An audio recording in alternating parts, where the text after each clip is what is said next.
Hey everybody, welcome back to Tenza Motorsports. Today we're going to be talking about what happened to my 986 Boxster and what the plans are in the future. Before we do, make sure you are subscribed to the channel. Also make sure you check us out on Instagram, Tenza_Motorsports. We do giveaways. You get to see projects before they come out on the channel, some sneak peeks, things like that. Now, if you remember, in the past we were fighting some engine codes. I think we had like a PO 300 or 301 or something like that. It was a random engine misfire, and then I kept getting the engine codes for the camshaft position sensors. We have replaced tons of stuff on this. O2 sensors, we've replaced injectors, we've replaced spark plugs, you name it, it's been done to try to fix whatever's going on with the car. I finally broke down and took it somewhere, was like, I can't seem to figure this out, I can't seem to diagnose it, what is going on? And after a $140 bill, which wasn't terrible, I've got a company here nearby that does a lot of European cars, and they do really good at it, and the engine's out of time by 14 degrees. So it has skipped, in my opinion, I think it has skipped one tooth, which is kind of scary because we've been running it and trying to figure out what's going on with it, and it's been basically within an inch of its life for a while now. I don't know how many teeth you can skip. I don't know how, they're not a tolerance engine. There's no tolerance in this at all, but how, what exactly does that mean? Well, it means that if it was any further than what it is right now, it'd be broken. So it is off by 14 degrees of timing. So the plan right now is to not start it. As soon as I found that out, brought it back over here, backed the car onto the lift, because we were going to be pulling the engine out of the car. Now, you're supposed to really, on this kind of car, you're supposed to drop it out the bottom, and it's kind of hard to do on a lift like this, so I'm hoping to be able to pull it out of the back, or drop the subframe and somehow leave the subframe and then get the car to come forward, like lift the car on dollies or something and roll the car forward so the engine is just kind of sitting here on the lift. This car is not very long. I think I've got like 1.5 feet back here, and there's like 3.5 feet up front. So if I put the car all the way on one side or the other, I'm hoping that we can do that. That, or somehow disassemble the rear end here and pull the engine out with an engine hoist. So the engine's getting a rebuild. Timing chain guide kit, timing chains, the tensioners, in my opinion, again, we don't know, but in my opinion, I think what happened was we had a tensioner that was either sticky or weak or something, but where we let the car sit during winter that one time and then went to go start it, and then all of a sudden it started running poorly, I think that's what happened. I think it skipped a tooth, and there you go. The Vario cam in this car, changes the timing, and on occasion the car would run just fine, and I think it was because it was just off just enough that the Vario cam system was able to compensate for it just being a little bit off. But again, we dodged a huge bullet. Should this scare you away from buying a Porsche? No, I think that you should still do project cars. If this was my only project car, it would probably already be done because I would have had the time and the money to do it, but we're kind of spread out between like 3 or 4 different projects right now.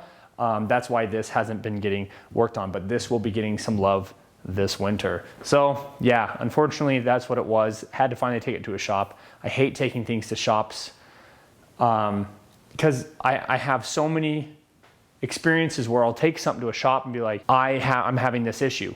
Well, it's because you put a cold air intake on it. No, it's not. We ran it for thousands of miles with the cold air intake on it, and it didn't have any issues until just recently. So it wasn't a cold air intake, but they'll blame it on things like that because they're being lazy. They want to get out of the job quickly. They want to diagnose it real quick. These guys did a really good job. They went through the whole thing, really thorough, professional work, and I was able to get an explanation of what's going on. But everything else that we did was the proper way to do it. I don't look back on anything that we replaced and feel bad about it at all. This car is old enough that it needed everything that we did to it. Already needed that. It's kind of the beginning of when you buy one of these cars and you're starting to do a build. You do all the sensors, all the plugs, all the coil packs, and the crank position, the camshaft. So that's kind of already something that you need to do when you purchase one of these to screw around with. So yeah, that's kind of the plan right now. I'll pull the engine. Looks like, if everything goes well, I can do a rebuild on this car, which would be, again, a timing chain guide kit and all the gaskets. You're gonna have the engine out of the car, you might as well do everything. I'm hoping to keep that around $2,000, doing it myself. If you took it to a shop, this could be 3 or 4 times that fairly easily. Now, again, my guess on why this happened, the tensioner being weak or sticky, or we hadn't built up oil pressure enough when the car started. That's just a guess. That'd be my best guess, is that the tensioner was just not quite up to snuff while it was starting. And I think that's one of the reasons why it's important to keep a car running. If a car sits, things can happen while it's sitting, and then you go to start it up again, and then things like this can happen. This car's got 130,000 miles on it. If you were doing 10,000 miles a year, that's 100,000 miles less than where it should be at right now. In fact, more than that. And so I have no idea where that 130 came from. That 130 could have been from the first guy put 10 years, the first 10 years put 130 on it, and then the last 15 years it's gotten 7,000 miles. I have no idea. And so it's good to keep your cars running. Don't let them sit all winter long. That's the biggest thing to take away from this, is you want to make sure that you keep your cars moving. You're not sitting, you're going to get flat spots on your tires. All sorts of stuff can happen with a car just sitting. Gas can go bad. Boxster engines can leak fuel into the oil, because I guess that's an issue too. Just don't let your car sit for too long. And that's what's going on. Thanks everybody so much for watching. And I really appreciate everybody for commenting on my previous videos, like, hey, this is what I think is going on, because that helped out a lot. I had to do a lot of research to get to where I was. And again, I just finally had to just suck it up and spend the $150 or whatever it was to just go and get it professionally diagnosed by somebody who knows Porsches.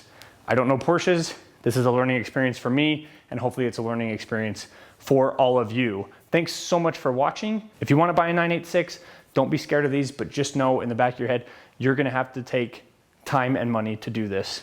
It's not just going to be this walk in the park, I'll buy the car and put new tires on it and I'm done. It's going to need a little bit of work, and that's what we do on this channel, is work on cars. So fits right in with everything else. Thanks so much for watching. We'll see everybody in the next video.